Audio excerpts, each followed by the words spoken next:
Jamaah, oh jamaah. Alhamdulillah. Alhamdulillahirrabbilalamin. Kembali lagi di Islami Tinda, jamaah Islami Tinda dirahmati Allah ya. Hari ini kita masih membahas tentang tema yang luar biasa. Tentang tema habis manis lalu dibuang. Nah sebelum kita melanjutkan ya tausiah dari guru-guru kita akan kembali melihat sebuah video tayangan tentang pria yang menangis karena ditikung pacarnya sama pria lain yang naik motor keren. Wah ini mudah-mudahan bukan saya ya kan motor keren nih, moren. Ini dia tayangannya nih. Terlihat di dalam video pria ini tampak begitu sedih hingga menangis. Saat ditanyai teman-temannya ternyata pacarnya kena tikung pria lain yang naikannya motor air. Dan kemudian teman-temannya itu mencoba menghibur dan mengajak bercanda pria itu sembari menghidupkan lagu sedih. Tenang insya Allah, awe semua. Tah, cep bejam cep. Mau santai.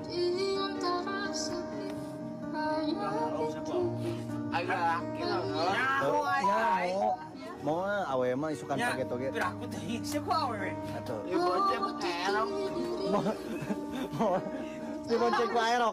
Mau kayak orang Ji, siapa Vespa? Vespa aing di imah tinggal sia.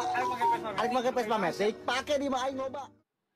Ini lucu ya, Masya Allah, nauzubillah min zalik. Ini kalau laki-laki biasanya kalau kesal itu kan matanya yang ditutup. Ini mulut yang ditutup ya. Iya, mungkin ada yang... Iya, muka Rambo hatinya Rinto. Nah tapi bagaimana Ustaz Maulana? Ini pertanyaannya nih kita lanjut lagi nih ya. Bagaimana seberapa penting kita itu menjauhkan diri kita yang dari namanya zina atau mungkin juga yang mendekati zina seperti pacaran. Karena setahu saya pasti ada salah satunya itu yang akan menjadi korban atau dirugikan. Mungkin seperti tayangan tadi yang kita lihat ya. Karena saking sayangnya sampai sakit hati sekali pada saat pacarnya ditikung orang lain atau dipacarin sama orang lain. Mohon izin penjelasan Ustaz Maulana. Mohon izin. Ustaz Ilman, Ustaz Sam. Baik, kepada semuanya dengarkan baik-baik.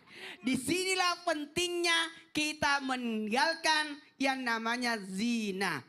Jauhi zina, la taqrabu zina, jauhi ya. Jangan dekati zina. Kenapa? Karena zina itu menghinakan diri. Ada namanya inna salata tanhani anil fasai wal munkar, menjauhkan diri kita dari perbuatan keji dan mungkar. Mau tahu nggak? Membuat kita hina sebenarnya. Makanya penting untuk menjauhi perbuatan zina, karena zina itu dibalas di dunia dan dibalas di akhirat. Balasannya 3 di dunia, balasannya juga 3 di akhirat. Balasan 3 di dunia akan dikurangi jatah rezekinya. Orang yang berbuat zina maka dikurangi jatah rezekinya. Yakinlah orang tidak akan respect lagi sama dia, jauh dari ini. Yang kedua, maka diputuskanlah ajalnya. Artinya saya singkat katakan supaya lebih mudah dimengerti, dipendekkan umurnya.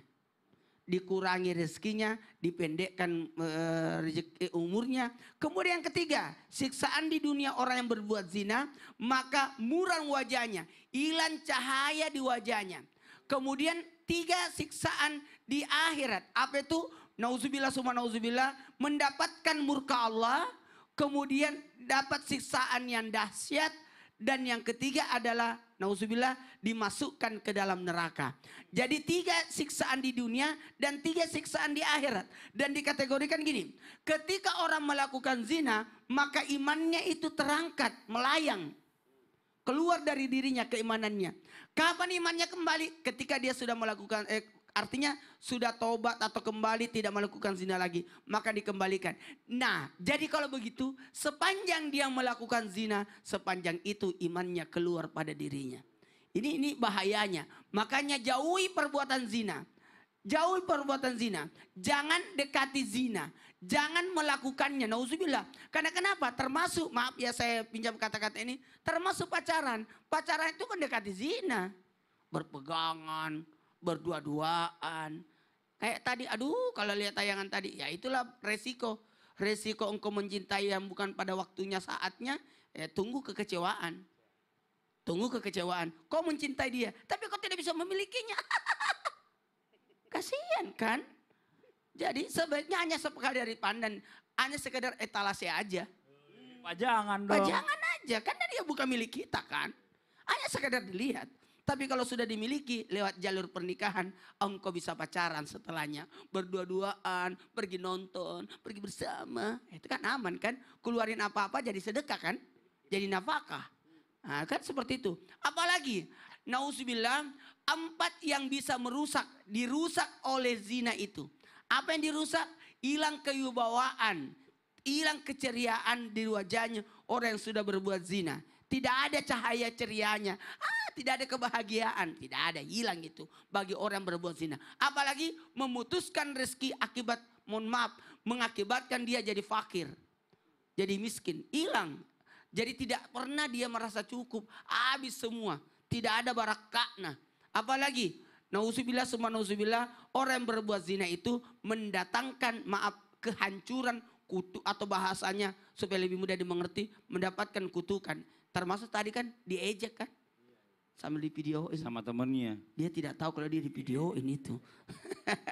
Dan nauzubillah yang paling ya, kalau mungkin ini coba bisa diperbaiki. Tapi kehancuran yang terakhir adalah dimasukkan ke dalam neraka yang kekal di dalamnya. Nauzubillah min zalik. Terima kasih banyak Ustadz Maulana udah diingatin. Mudah-mudahan nih buat yang di rumah, yang masih muda, yang lagi nonton anak milenial ya. Kalau bisa jauhi deh namanya yang mendekati zina. Salah satunya adalah pacaran itu tadi. Nah sekarang kita lanjut lagi nih ya. Berbicara masalah tentang orang yang suka PHP atau pemberi harapan palsu. Apakah ini termasuk di dalam golongan orang-orang yang munafik di dalam Islam?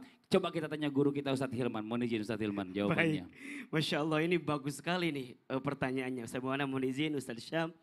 Jamaah Islam itu indah yang dirahmati Allah Subhanahu wa taala. Nabi SAW menyampaikan kepada kita ada 3 ciri orang yang munafik itu.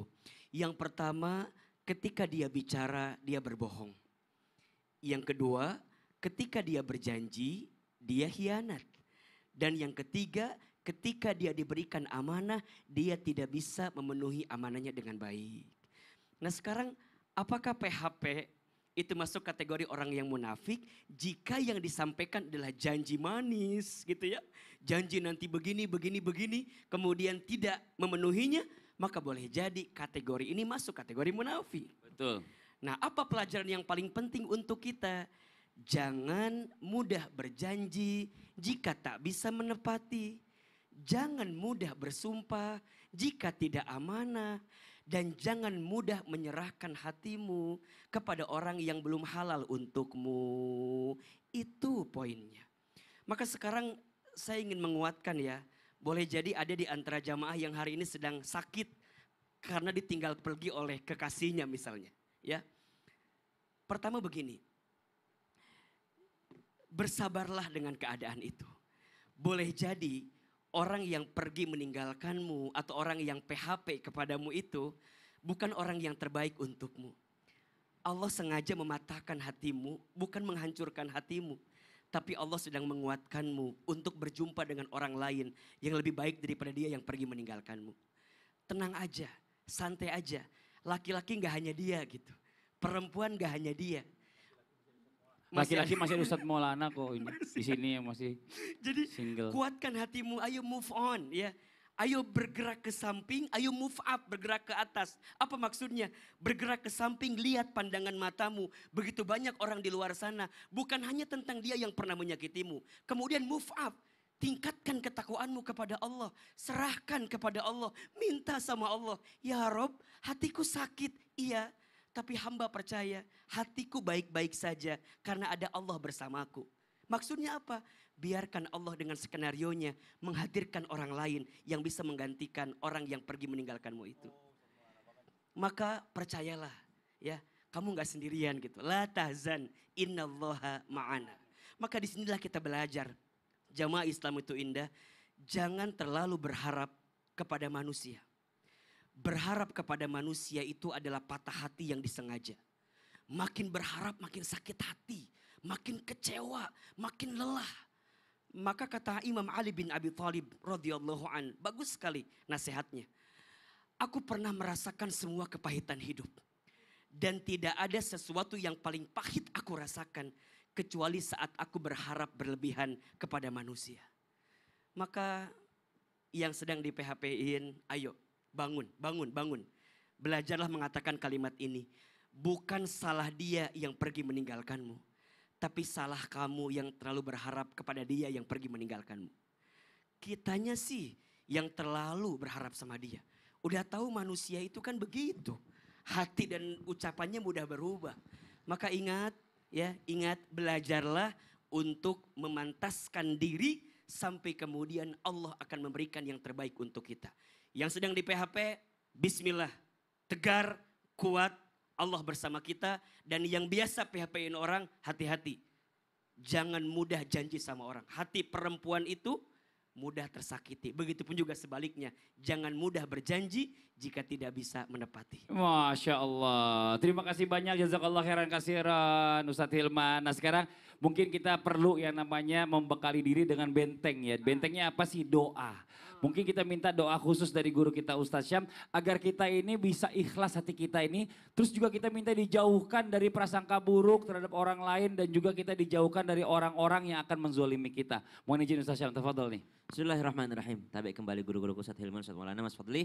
Dan seluruh guru-guru kami dimuliakan Allah Subhanahu wa Ta'ala serta seluruh jamaah Islam itu indah yang insya Allah hari ini diberikan semangat untuk bekerja keras, semangat untuk semakin mendalami agama lagi, semangat dalam mendidik keturunan yang menjadi keturunan yang saleh dan salehah.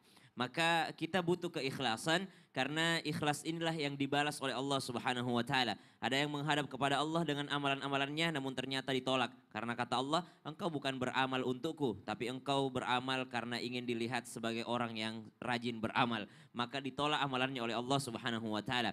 Maka pertanyaannya, apakah ada doa agar kita ini bisa ikhlas? Agar dijauhkan daripada prasangka buruk, kemudian dijauhkan daripada kezaliman orang lain, maka salah satu doanya agar kita bisa ikhlas, maka kita senantiasa membaca yakni Asmaul Husna, diantaranya kita ambil Ya Hayyu Ya Qayyum birahmatika astaghith. Ya Hayyu Ya Qayyum birahmatika astaghith. Ya Hayyu Ya Qayyum birahmatika astaghith. Wahai Allah yang maha hidup, wahai Allah yang maha mengurusi, wahai Allah yang tidak pernah lalai dalam mengurusi hidup manusia, dalam mengurusi dunia dan isinya, dalam mengurusi alam semesta. Birahmatika astaghith. Rahmatmu yang aku harapkan ya Allah. Maka agar kita bisa ikhlas senantiasa mengamalkan ini. Supaya apa? Supaya kita benar-benar menjadi orang yang hanya berharap daripada rahmat Allah Subhanahu wa Ta'ala. Kita ketahui bersama di dalam surah Al-Kahfi disebutkan kisah Ashabul Kahfi yang tidak meminta apa-apa dari Allah Subhanahu wa Ta'ala ketika mereka bersembunyi. Mereka hanya meminta Rabbana atina min ladunka rahmah. Ya Allah, yang kuminta padamu hanyalah rahmatmu sehingga mereka bisa tidur nyenyak di dalam goa, sehingga mereka bisa dihidupkan oleh Allah Subhanahu wa Ta'ala selama ratusan tahun, sehingga mereka bisa hidup tenang. Subhanallah. Kenapa? Karena berharap hanya kepada rahmat Allah Subhanahu wa Ta'ala. Ya Hayyu Ya Qayyum birahmatika astaghith. Itu yang pertama. Yang kedua, senantiasa membaca doa daripada Dhunnun, yaitu doa daripada Nabi Yunus alaihissalam. La ilaha illa anta subhanaka inni kuntu minadh dhalimin. Jadi yang kita lakukan bukan menyalahkan orang lain terlebih dahulu, tapi kita introspeksi diri. Jangan sampai kita nih yang zalim. Zalim kepada siapa? Terutama zalim kepada diri sendiri. Makanya ketika Nabi Yunus alaihissalam keluar daripada kampungnya, kemudian sampai masuk ke dalam perut ikan, itu tidak menyalahkan takdir Allah, tidak menyalahkan orang di kampungnya, tidak menyalahkan orang lain, tapi langsung mengatakan subhanaka inni kuntu minadh dhalimin. Begitu pula Nabi Adam keluar dari surga bukan menyalahkan iblis, ini gara-gara iblis nih menggoda. Tidak, tapi Nabi Adam alaihissalam langsung membaca doa, Rabbana zalamna anfusana. Ya Allah, saya yang salah gitu. Saya menzalimi diri saya sendiri. Maka jangan terlalu sering berfokus atau berpikir bahwa orang lain zalim kepada kita. Karena siapa tahu kita yang zalim terhadap diri kita sendiri. Yang mau pacaran siapa? Kita sendiri. Subhanallah, berarti kita zalim terhadap diri kita sendiri. Ya Hayyu Ya Qayyum birahmatika astaghith. La ilaha illa anta subhanaka inni kuntu minadh dhalimin. Masya Allah, terima kasih banyak Ustaz Syam sudah Sama-sama. diingatkan kita semuanya dan juga sudah diajarkan bagaimana caranya kita membentengi diri kita dengan doa-doa ya untuk terhindar dari hal-hal tersebut. Nah buat jamaah Islam tidak yang ada di rumah nih, jangan kemana-mana, setelah ini kita masih ada segmen Tanya Dong Ustadz ya. Jadi jangan pindah-pindah channel, tetap di Islam itu Indah. Jamaah, oh jamaah. Alhamdulillah. Subhanallah.